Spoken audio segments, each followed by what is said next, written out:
इस इन्फॉर्मेशन के साथ कि आपके अक्टूबर में पेपर होंगे, पहले या दूसरे हफ्ते में ही करवाएंगे, और लक्ष्य 3-3, 4-4 चैप्टर्स का ही है। सारे टीचर्स को और सारे बच्चों को सिर्फ इतना कहना चाहता हूँ कि जितना भी चैप्टर होते हुए चल रहे हैं ना वो उन्हें आप साथ के साथ याद करते हुए चलें।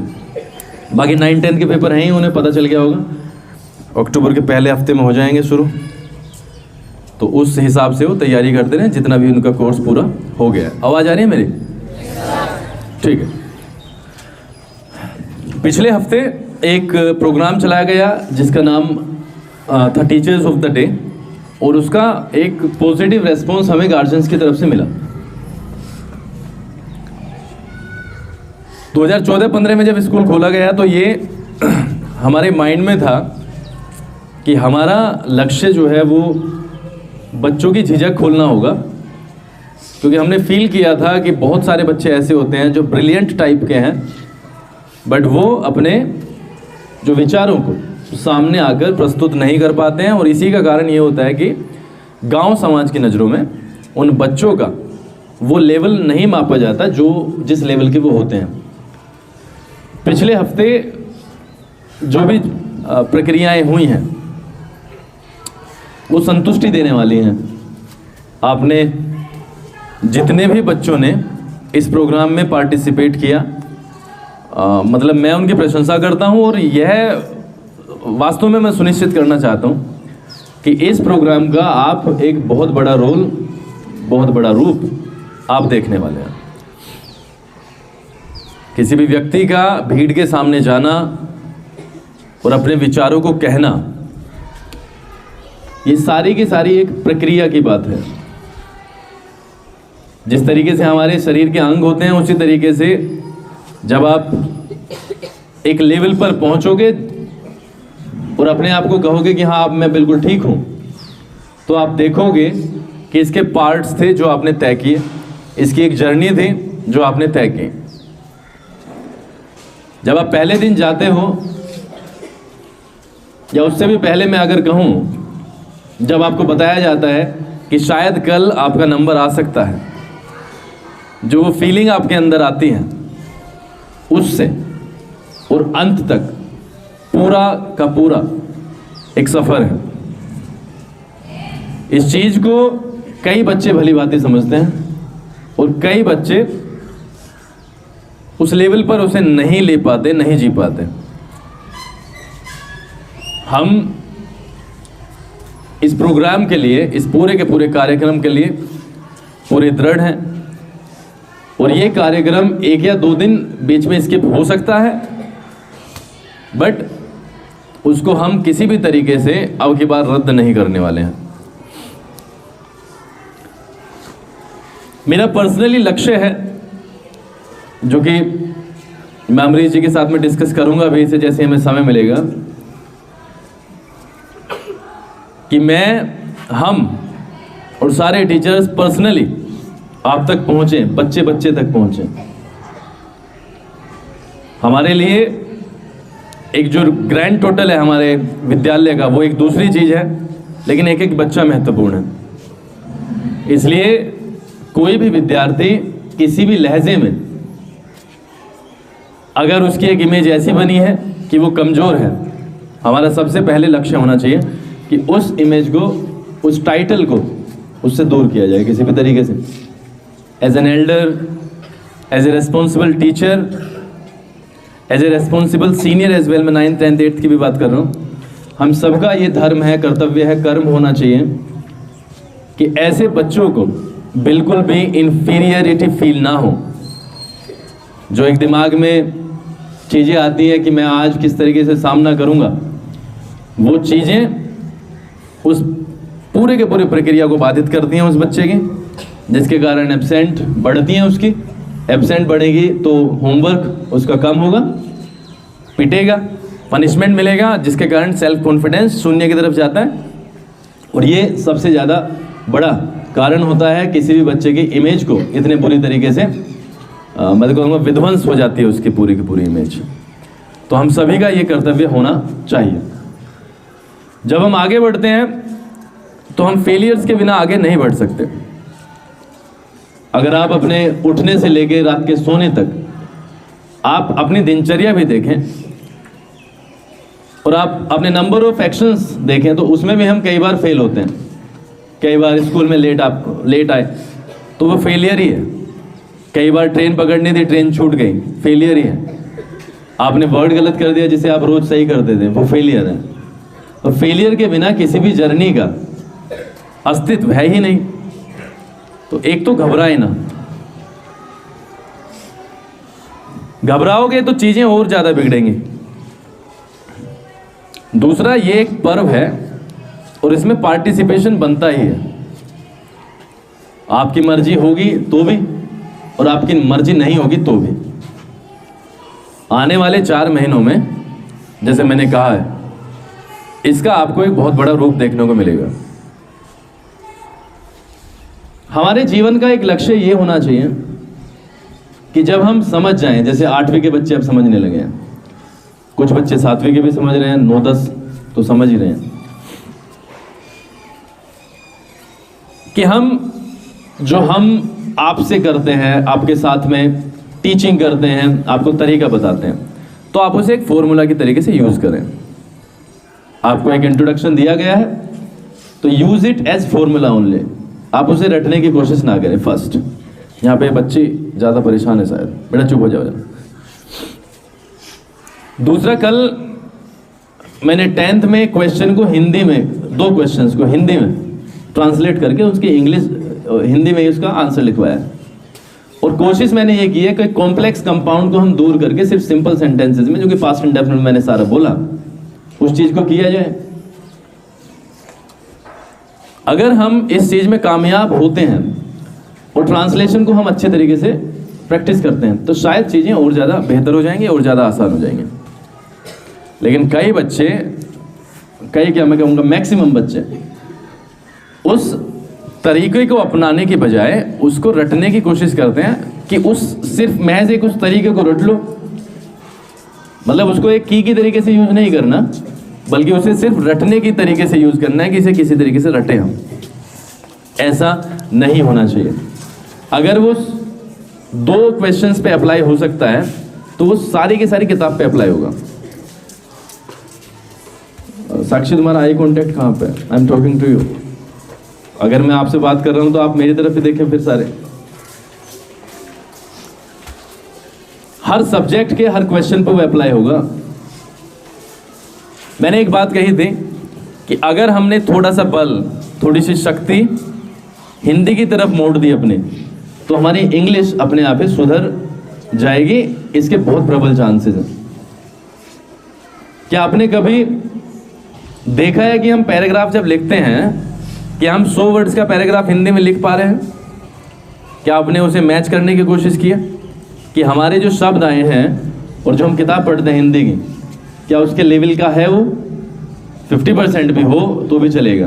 बट हमने कभी, शायद हम किस में लग गए कि हमें 200 वर्ड कहे हैं इंग्लिश में लिखने के लिए, याद करने के लिए। किसी भी बच्चे ने आकर ये नहीं बोला, चाहे वो 9th का हो, चाहे 10th, चाहे नीचे के बच्चे, कि सर ये जो आपने हमें लिखवाया है हमारे ही बारे में, क्या हम इसको हिंदी में अनुवाद करके बोल सकते हैं?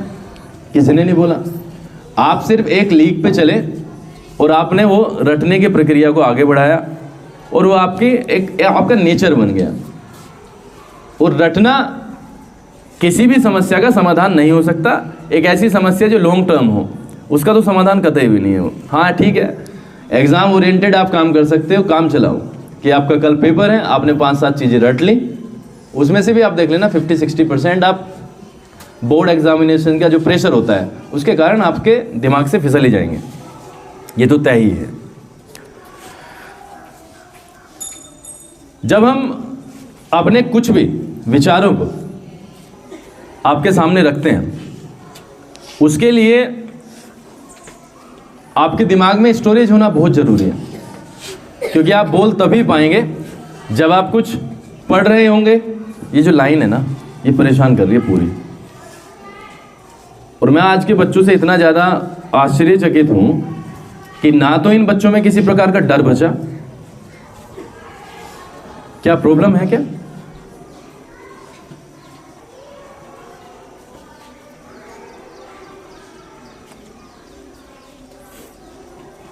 तो जितना हम पढ़ रहे होंगे उतना ही हम डिस्ट्रीब्यूट कर रहे होंगे। ये तो बिल्कुल तय है बात।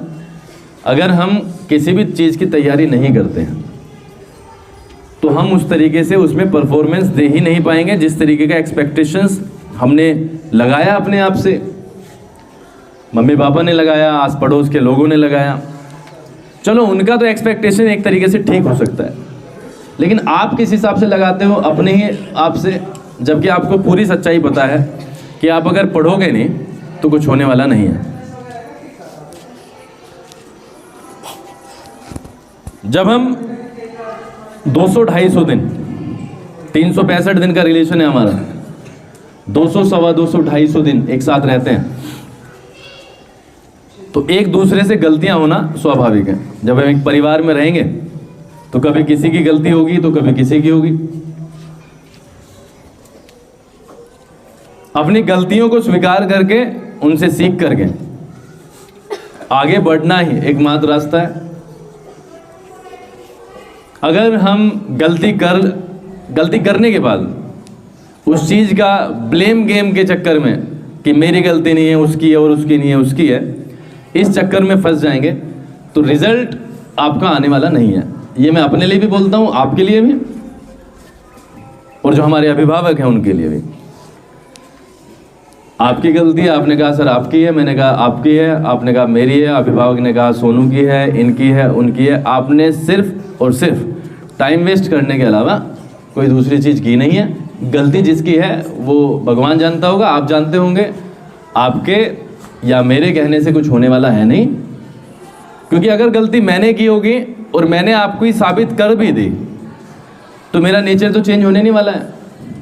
उसी प्रकार अगर आपने की होगी और आपने मेरी गलती साबित कर भी दी तो उससे आप कर क्या लोगे, क्योंकि आप दोबारा दोहराओगे इसे। ये हमारी प्रकृति होती है, नेचर होता है, इसलिए चीज़ों को बहुत गहन तरीके से हमें पढ़ना पड़ेगा। कई बच्चे इन 7 घंटों का मोल नहीं समझते। कई बच्चों को शायद हम पे विश्वास भी नहीं है। मेरा हमेशा से ये मानना रहा है, टीचर्स भी सुने, क्या सुन तो रहे होंगे, कि अगर मेरा अभिभावक पर विश्वास नहीं है और अभिभावक का विद्यालय पर विश्वास नहीं है, विद्यार्थियों का अपने टीचर्स पर विश्वास नहीं है, तो उनका परिणाम कभी भी आ नहीं सकता। आप अगर उस विद्यालय के टीचर्स पर ही विश्वास नहीं करते जिस विद्यालय में आप पढ़ते हैं,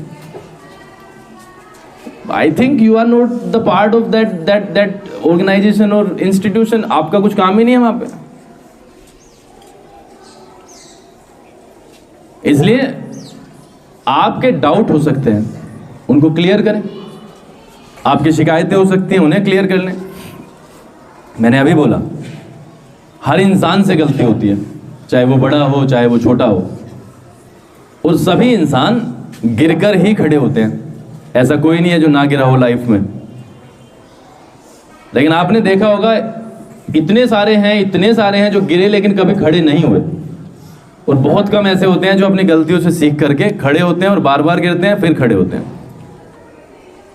इसलिए मेरा सिर्फ यही आपसे रिक्वेस्ट है, विनती है कि हमारा यहाँ पर ये पूरा अभियान है। ये कुछ एक महज स्कूल नहीं है, ये पूरा अभियान है। आपने देखा है अपनी सराउंडिंग्स में कितनी सारी चीज़ें होती हैं, और या तो ये शून्य एजुकेशन के कारण होती हैं या इल एजुकेशन के कारण होती है। इसके 2 ही कारण हैं। या तो वो एजुकेटेड ही नहीं है जो बंदा गंदे काम करता है सोसाइटी में रहकर, या उसकी जो परवरिश है या उसका जो एजुकेशन है उसका स्तर उस लेवल का नहीं रहा जिस लेवल का होना चाहिए था। एक स्कूल आप कह सकते हो, आपके गार्जियंस कह सकते हैं, लोग कह सकते हैं कि इसने स्कूल खोल लिया तो शायद इसलिए कह रहा होगा, लेकिन एक स्कूल सभ्यता सिखाता है। हम इंसान के रूप में पैदा हुए, इंसान को इंसान बने रहना किस तरीके से ये चीज़ होगी, ये विद्यालय सिखाता है, एक टीचर सिखाता है। और इसमें सिर्फ हमारे तक अंत नहीं है, हमसे पहले करोड़ों अरबों ऐसे लोग हुए और अब आपका नंबर है। हम ढलान की तरफ, आप राइज की तरफ हैं, आप आओगे, आप टीचर्स बनोगे। तो वो ड्यूटी तो आपको हम देके चले जाने वाले ही हैं 10-5 साल में। जिस तरीके का आप व्यवहार करोगे उस तरीके का आप व्यवहार प्राप्त करोगे, ये तो बिल्कुल ही तय है। मेरे लिए मैं आप फिर से बता दूं, टीचर्स ऑफ द डे का जो कॉन्सेप्ट है वो नंबर 1 पे है इस टाइम, और वो फुल फ्लो के साथ चलेगा। जब हम आपके सामने आते हैं सुबह में, तो ऑटोमेटिक एक कैलकुलेशन होती है कि हमारे द्वारा आपका कितना टाइम ऐसा रहा जिसमें हम पढ़ा नहीं पाए। एंड दैट इज़ वाई वो जब 5 होता है ना, शाम को जब 5 बजते हैं और यहाँ पे भीड़ लगती है, that happens, and that's why Sundays happen. नमस्कार भैया। अच्छा ठीक है। And that's why Sundays happen. आपकी यहाँ तक कि दीपावली की छुट्टियाँ भी 4 दिन की होती हैं, वो 2 की होती हैं। This is the reason. मैं इसीलिए कहता हूँ आपसे मैं कि लंच वगैरह प्रॉपर लाया करो, ये मैगी वैगी के चक्कर में मत पड़ो, उल्टी सीधी चीज़ें मत खाओ। एक आध दिन एक हफ्ते में हो गई तो ठीक है, असली जो काम करेगा वो आपका लंच ही करेगा, और आपको पता भी नहीं चल पाएगा कि आप कब कमज़ोर हो गए। आपने 10th तक ऐसे ही काम कर दिया, इंटर में आप जाके वहाँ पे दूसरे वाले स्कूल में फिर से ऐसे ही करोगे, और 12 साल आपने जब खाना था वो वाली चीज़ें आपने इस चक्कर में निकाल दी। खैर, उसके ऊपर कभी बात कर लेंगे। आज का टॉपिक सिर्फ इतना सा था कि आप जितनी चीज़ें आपके बैग में कंप्लीट हो गई हैं हमारे द्वारा, उसमें 100% हैं या नहीं है। आप अपने बारे में पूछें, अपने से पूछें कि जितना भी हमारे द्वारा हुआ है वो कंप्लीट है या नहीं है। Complete in what sense? हमें रिटन की कोई ज़रूरत ही नहीं है। गार्जियंस की नज़रों में ज़्यादातर की पढ़ाई का मतलब शायद इतना है कि उसका काम पूरा है या नहीं है। अरे काम पूरा करना तुम्हारे बाएं हाथ का खेल है, ये तो मानते हो ना। आपको अगर 5 सब्जेक्ट का इनकम्प्लीट वर्क पकड़ा दिया जाए और आपको एक धमकी दी जाए कि कल एक चेक होना ही होना है, पापा ही दे दे चाहे, तो आप उसके 5 के 5 सब्जेक्ट को 5, 7, 10 घंटे में करके ही उठोगे। वो आपके बाएं हाथ का खेल है, काम पूरा करना, उसमें नकल ही तो करनी है। लेकिन गार्जियन वहां तक पहुंच ही नहीं पा रहा। जो स्टडी है, जो अध्ययन है, वास्तव में जो पढ़ाई है वो तो अभ्यास है, और आपने काम तो पूरा करके चेक करा दिया, और जहां से आपकी ड्यूटी शुरू होने वाली थी वो आपने भी और आपके गार्जियंस ने भी वो खत्म मान ली। आप में से कितने बच्चे ऐसे सोचते हैं जिसने काम पूरा कर लिया तो काम पूरा हो ही गया है, बस अब कुछ आगे नहीं है? बताओ मुझे। जेनेटिक यह विश्वास करता है कि अभ्यास अगर नहीं किया गया तो चीजें गड़बड़ होंगी ही होंगी, ये तय है। लास्ट में मैं सिर्फ इतना कहना चाहूंगा, सम्मान करोगे तो आगे सम्मान मिलेगा। मैंने आपसे एक बात कही थी कि डाउट की एक कॉपी बनाओ, आपने नहीं बनाई। अप्रैल में पहुंच जाओ सीधा, 9-10 अप्रैल में पहुंचे, और याद करें कि मैंने कितनी बार आपको बताया कि कम से कम 20 सवाल या 5 पेज आपको मैथ के करने ही हैं। उस हिसाब से आपके पास में रफ कॉपीज का पूरा भंडार हो जाना चाहिए था, भरा हुआ। आप अपनी आत्मा से पूछें, आप बड़े समझदार बनते हो, आप अपनी आत्मा से पूछें कि आपने घर पे बैठ के क्या ये वाली चीजें की हैं। आपके माइंड में ये वाली चीज चलती है कि पनिश कर दिया। अरे पनिशमेंट के मौके आप 1000 देते हो, उसमें से एक भी नहीं लपकते हम, क्योंकि हमें पता है पनिशमेंट करके, पनिशमेंट का पूरा प्रक्रिया जब हम वहां पे लागू करेंगे तो आप 4 के चक्कर में 30-35 बच्चों का और टाइम वेस्ट हो जाएगा। आपको कभी कभी सिर्फ डराने के उद्देश्य से पनिश कर दिया जाता है, ताकि आपकी नज़रों में अगर शर्म है तो उन चीज़ों को आप ईगो पे लो और कसम खाओ कि अब इस गलती पर पिटना नहीं है, अब इस गलती पर डांट नहीं खानी है। सिर्फ ये ego he, it's all about ego and self confidence और सेल्फ रेस्पेक्ट, बस इसके अलावा है क्या? आपने अगर वो दूर कर रखी है अपने से तो आपका तो कोई इंतजाम ही नहीं है, आपका कोई इंतजाम नहीं है। लास्ट में सिर्फ इतना कहूंगा, पहली चीज मैं टीचर्स को भी बता रहा हूं, पहली चीज अनुशासन, इन्हें रेस्पेक्ट की भावना सिखाओ। उपासना मैडम, कोई कुछ भी कहे, सिलेबस इज सेकेंडरी, ठीक है जी। And are ethical things are primary, वो पहले नंबर पे ही रहेंगे। People are saying they are wasting time, हाँ जी कर रहे हैं, वेस्ट कर रहे हैं टाइम, उन्हें कहने दो, आप कहने दो। फर्स्ट ऑफ ऑल 10-15 मिनट आप किस में लगाओगे, 5-7 मिनट, जो आप शुरू में इनके लिए कुछ मोटिवेशन लेके आओगे, बस इतना सा काम करना है हमें। सारे बच्चों से मैं इतना कहना चाहता हूँ कि सभी का सम्मान करने की भावना को अपने अंदर लाएं, और ये सम्मान की भावना जो है ना वो ज़बरदस्ती नहीं लाई जा सकती, इसलिए चीज़ों को देखें और अपने ऊपर लें कि अगर यही वाला व्यवहार आपको चेयर पे बैठा के कर दिया जाए तो आपको कैसा फील होगा। आपको तो बड़ी गंदी लगती है चीज़ें अगर हम भी कहते, जबकि हम आपसे उम्र में 2 गुने 3 गुने, तो बड़ी आपकी ईगो पे ठेस पहुंचती है। और वो वाली चीज़ जब 12 साल का 14 साल का बच्चा हमारे साथ करता है तो हमारी कोई ईगो नहीं है। एक टीचर, मतलब टीचर क्या है, एक टीचर कुछ नहीं है, इंसान कुछ नहीं है, बस वो ऐसे झेलता रहेगा, यही तो कहने का मतलब होगा शायद आपका। तो आप जरा उस टेबल पे जहाँ पर आप हमारी बेइज्जती करते हो, उस टेबल पे अपने मम्मी पापा को बैठा के देखना जरा, और अपनी जगह किसी ऐसे बच्चे को बैठाओ जो कर रहा हो वो वाला काम, और तब मुझे बताना कि कितने धैर्यवान हो तुम, कि आपको गुस्सा नहीं आएगा। ये चीज़ें जब अपने ऊपर लेके देखोगे ना तब पता चलेगा कि आप कर क्या रहे हो। आपके जो दिमाग है ना वो बाहर हो चुका है, आप ना तो काम पूरा कर दे। थप्पड़ मारना ही थप्पड़ नहीं होता। आपको जब मैडम ने कहा है, हमने कहा है कि कल कॉपी चेक होगी, तो इसका मतलब कॉपी चेक होगी। आप लगातार एक ही काम करते हो, नहीं करवाई। अभी बच्चे बोल रहे हैं, इनको अगर मैं कुछ भी कह दूं तो ये घर पे जाके पता नहीं उल्टा सीधा बताएंगे। और घर से इतना ज़्यादा इस टाइम, मतलब मैं कहूँ इंटॉलरेंस हो गया है कि इनके घर से तुरंत के तुरंत फ़ोन आएगा कि ये क्या कर दिया। तो हम तो कटघरे के अलावा कहीं खड़े नहीं है, हमें तो हर बात का जवाब देना ही है, पूरे साल जवाब देना है। उसके बाद में जब आप अपने नोटबुक पे लिख के आते हो ना वहाँ उल्टा सीधा, और जब आपके नंबर आते हैं 40%, तब भी जवाब हमें ही देना है।